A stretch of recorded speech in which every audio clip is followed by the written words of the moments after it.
16।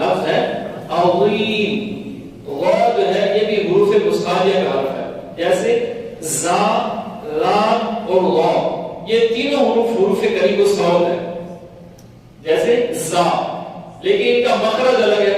زا جو ہے سیٹی والا حروف ہے، حروف صفیلیہ سے ہے، اور غا جو ہے حروف مصححہ کا حرف ہے، اسے موٹا کرنا ہے. اور لام جو ہے حروف قطعیہ کا لفظ ہے، اس کا الگ مخرج ہے. تینوں حروفوں کے مخرج جدا جدا ہیں. تو ہم جب تینوں کو پڑھتے ہیں، پڑھنے میں تینوں ہم ایک پڑھتے ہیں. کیسے پڑھتے ہیں؟ زا زا زا. تو یہ غلط ہے صحیح؟ آپ کا دل کیا فیصلہ کرتا ہے؟ صحیح ہے بھائی زا زا زا، اس میں فرق نہیں ہے تو یہ غلط ہے. اس میں فرق ہونا چاہیے، اس کو کہتے ہیں حروف قریب الصوت. اب کسی نے پڑھنا تھا سبحان ربی العظیم، یہاں پہ لفظ ہے غا، لیکن اس نے پڑھ دیا سبحان ربی العظیم، تو آپ دیکھیں کہ اس کا معنی جو ہے فاسد ہو جائے گا اور نماز آپ کی ٹوٹ جائے گی. جہاں بھی معنی فاسد ہو گیا وہاں آپ کی نماز ختم ہو جائے گی. اب یا تو آپ یہ تسبیح کسی اچھے قاری صاحب کو سنا لیں کہ آپ دیکھیں میں صحیح پڑھتا ہوں سبحان ربی العظیم، سبحان ربی العظیم، اس کو موٹا کرنا ہے. اگر نہیں پڑھ سکتے تو شریعت ہمیں یہاں پہ بہت نرمی کر رہی ہے ہمارے ساتھ. شریعت نے کہا یہ نہیں پڑھ سکتے آپ پڑھ لیں سبحان ربی الکریم. کیا پڑھنے ہیں آپ نے؟ سبحان ربی الکریم. کہ اس میں جو کاف والا مخرج ہے زبان کی جر اور تالو کے سخت حصے سے یہ ادا ہوتا ہے کاف، تو یہ غا سے آسان مخرج ہے، غا سے آسان حرف ہے کہ یہ اس کو آپ پڑھ لیں گے تو پھر بھی آپ کی نماز. تو آپ جو سبحان ربی العظیم نہیں پڑھ سکتے تو کیا کریں گے؟ سبحان ربی الکریم یہ پڑھ لیں بس، تو ان کی نماز ہو جائے گی. لیکن یہاں انہوں نے پھر کہا خبردار کر کے کہ آپ اپنی نماز کو کسی اچھے قاری صاحب کو ضرور سنائیں. آگے فرائض میں ہے 4 نمبر پہ رکوع. کیا ہے جی؟ رکوع. اتنا جھکنا کہ ہاتھ بڑھائیں تو گھٹنوں تک پہنچ جائیں. اتنا جھکنا کہ ہاتھ بڑھائیں تو گھٹنوں تک پہنچ جائیں. یہ رکوع کا ادنا درجہ ہے. اور پورا یہ ہے کہ آپ کی پیٹھ سیدھی ہو. اور علماء کہتے ہیں پیٹھ کیسے سیدھی ہو کہ پانی کا بھرا ہوا گلاس رکھا جائے تو وہ گرے نہ. پیٹھ اس طرح سیدھی ہو. آپ کبھی نوٹ کیجئے گا کہ کسی کو دیکھ لیجئے گا کہ پیٹھ بالکل ایسے اونٹ کی طرح اٹھی ہوئی ہوتی ہے، کبھی سر نیچے ہوتا ہے. آپ کا سر اور پیٹھ ایک لیول میں ہونی چاہیے. اور یہ تب ہوگی جب آپ رکوع کو پورے درجے میں ادا کریں گے. رکوع کا پورا درجہ یہ ہے کہ آپ ہاتھ بڑھائیں تو آپ گھٹنوں تک چلے جائیں. جب آپ دونوں ہاتھ گھٹنوں پر رکھیں گے اور اپنے آپ کو ڈھیلا چھوڑیں گے، آٹومیٹک آپ کی جو ہے نا وہ کمر بالکل برابر ہو جائے گی. انشاءاللہ جس دن نماز کا طریقہ ہوگا اس کو مس نہ کیجیے گا. ویسے تو اس میں ہم نے جو چیزیں رکھی ہیں تو کوئی دن بھی مس کرنے کا نہیں ہے، لیکن یہ اس دن جس دن نماز مکمل پڑھائی جائے گی اور نماز مکمل سکھائی جائے گی اس دن جو ہے نا ہم آپ کو دکھائیں گے کہ رکوع کا ادنا درجہ کتنا ہے اور پورا درجہ کتنا ہے. سلطان مکہ مکرمہ تاجدار مدینہ صلی اللہ علیہ وسلم کا فرمان عظمت نشان ہے اللہ عز و جل بندے کی اس نماز کی طرف نظر ہی نہیں کرتا کہ جس نماز میں وہ سجود اور رکوع پورے نہ کرے، یا جس نماز میں سجود کے درمیان پیٹھ سیدھی نہ ہو، اللہ اس نماز کی طرف نظر ہی نہیں کرتا. ہم اپنے مطابق تو اچھا پڑھ رہے ہوتے ہیں لیکن یہ ہے کہ پھر بھی کسی اچھے قاری صاحب کو دکھا دیں. ہم نے اپنا محاسبہ خود کرنا نا یار. اچھے کاروبار کے لیے، اچھے کام کے لیے ہم مشورہ کرتے ہیں نا، ایک دوسرے سے دیکھتے ہیں جو اچھا کرتا ہے وہ کریں گے ہم. تو اس میں بھی تو ہے نا یار، جو اچھی نماز پڑھتا ہے ہم بھی اچھی نماز پڑھیں گے، جو اچھا قرآن پڑھتا ہے ہم بھی اچھا قرآن پڑھیں گے. نمبر 5 ہے جی سجود. کیا ہے جی؟ سلطان مکہ مکرمہ صلی اللہ علیہ وسلم کا فرمان عظمت نشان ہے مجھے حکم ہوا کہ 7 ہڈیوں پر سجدہ کرو. 7 ہڈیوں پر سجدہ کرو. منہ، ایک تو پورا منہ ہمارا نیچے زمین پر آ جاتا ہے، دونوں ہتھیلیاں یہ بھی زمین پر، پھر دونوں گھٹنے وہ بھی زمین پر، اور پھر 500 پنجے ہمارے زمین پر ہوتے ہیں. تو حضور فرماتے ہیں کہ مجھے حکم ہوا کہ ان 7 ہڈیوں پر سجدہ کرو، کہ ہمارا منہ اور ناک پہ شانی لگی ہو، دونوں ہاتھ سیدھے لگے ہوں، دونوں گھٹنے لگے ہوں اور 500 انگلیاں ہوں. اب یہ پریکٹیکل والے دن آپ کو سمجھایا جائے گا کہ لوگ 500 انگلیاں رکھتے ہی نہیں، حالانکہ جب سجدے میں جاتے ہیں دونوں پنجے اٹھا دیتے ہیں. آپ کبھی دیکھ لیجیے، کبھی آپ پیچھے سے آئیں تو نماز ادا کر رہے ہو تو ان کے پیر اٹھے ہوئے ہوتے ہیں، حالانکہ پیر نہیں اٹھا سکتے. آپ سیدھا پیر تو بالکل بھی نہیں اٹھا سکتے. مولا علی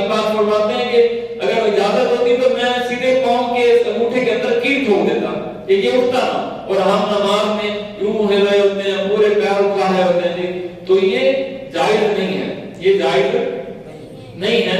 سجود میں بھی یہ فرمایا کہ سات ہڈیوں پر سجدہ کرنا ہے, پنجے 500 انگلیاں قبلہ رخ ہونی چاہیے, 500 انگلیاں قبلہ رخ ہونی چاہیے. ہر رکعت میں 2 سجدہ فرض ہے, 2 سجدے ہر رکعت کے اندر فرض ہیں. اور اس میں آگے کہتے ہیں سجدے میں پیشانی جمنا ضروری ہے, پیشانی جو ہے سجدے میں ضرور جمائیں اس کو. اگر نہ لوگ تو بس صرف ایسے لگاتے ہیں اور یوں اٹھ کے چلے جاتے ہیں, حالانکہ اس کا جمانا ضروری ہے. اس میں آگے کارپیٹ کا بھی مسئلہ دیا, جس طرح ہم نے یہ بچھائی ہے. دیکھیں پہلے کوئی کارپیٹ نہیں تھی, پہلے لوگ مٹی پہ سجدہ کرتے تھے, اور میں کہتا ہوں شاید مٹی پہ سجدہ کرنے کی چس ہی الگ ہے, اس پہ سجدہ کرنے کا مزہ ہی کچھ الگ ہے. آپ یہاں پہ بھی سجدہ کریں اور باہر اس زمین پر بھی سجدہ کریں, بہت زیادہ مزہ آتا ہے. لیکن یہ کس کے لیے بچھائی ہے؟ امام صاحب کے لیے بچھائی ہے؟ نہیں, یہ بھی تو آپ کی آسانی کے لیے بچھائی ہے, یہ بھی آپ سب کے لیے بچھائی ہے. تو اس پہ بھی ہمیں سجدہ کرنا شریعت نے جائز قرار دیا ہے, لیکن صحیح پیشانی کو جمانا ہے. آپ جب اپنے ہاتھ درست رکھیں گے سجدے میں اور پیشانی کو جمائیں گے, آپ کی کمر بھی ٹھیک ہو جائے گی اور آپ کے پنجوں کا زور لگے گا. آپ کے جو 5 انگلیاں مڑے گی نا, ان کا زور لگے گا, پیشانی کا زور, تو آپ کو سجدہ کرنے میں بھی مزہ آئے گا. اور اسی کو انگریز نے لکھا ہے کہ جو بندہ اس طرح کی پریکٹس کرتا ہے تو وہ کہتا ہے کبھی اس کی ہڈیاں خراب ہی نہیں ہوتی. انگریزوں نے تو بتایا 1400 سال پہلے ہمارے تاجدار مدینہ آمنہ کے نام میں بتایا گیا بھائی نماز کے اندر تمہارے جسم کا سکون ہے, تمہاری روح کا بھی سکون ہے. انگریزوں نے اب ان کو پتا چلا کہ یار ہاں اس طرح کرنے سے بھی بڑا فائدہ ہوتا ہے. لیکن ہمیں کیا انگریزوں سے, ہم نے تو رب کریم کی عبادت کرنی ہے جس طرح مصطفیٰ کریم علیہ السلام نے بتائی ہے. تو جب آپ پیشانی جمائیں گے, اپنے پنجوں کا زور لگائیں گے, تو آپ کا سجدہ بالکل اچھا, بہترین اور مکمل ہو جائے گا. آگے فرماتے ہیں کہ قاعدہ اخیرہ, ٹائم شاید اوپر ہو گیا 2-3 منٹ. قاعدہ اخیرہ, اب قاعدہ اخیرہ لفظ مشکل بھی ہے, لوگ کہتے ہیں کیا ہوتا ہے قاعدہ اخیرہ؟ یعنی نماز کی رکعتیں پوری کرنے کے بعد اتنی دیر تک بیٹھنا کہ پوری تشہد یعنی پوری التحیات رسولہ تک پڑھ لینا, یہ قاعدہ اخیرہ ہے. رسولہ تک پڑھ لینا یہ قاعدہ اخیرہ ہے, یہ فرض ہے. التحیات عبدہ و رسولہ تک پڑھنا یہ فرض ہے. آگے آخری جو ہے وہ ہے خروج بسنعہ, یعنی قاعدہ اخیرہ کے بعد, قاعدہ اخیرہ کیا تھا جی؟ عبدہ و رسولہ تک, اس کے بعد ہم درود شریف پڑھتے ہیں, اس کے بعد کوئی سی بھی آپ دعا پڑھ سکتے ہیں جو آپ کو اچھے طریقے سے آتی ہو. اس کے بعد آخری فرض یہ ہے خروج بسنعہ, یعنی قاعدہ اخیرہ کے بعد سلام یا بات چیت وغیرہ کوئی ایسا فعل قصدن یعنی ارادتاً کرنا جو نماز سے باہر کر دے. اگر سلام کے علاوہ کوئی فعل قصدن پایا گیا تو نماز واجب الاعادہ ہوگی, اور اگر بلا قصد کوئی اس طرح کا فعل پایا گیا تو نماز ختم ہو جائے گی.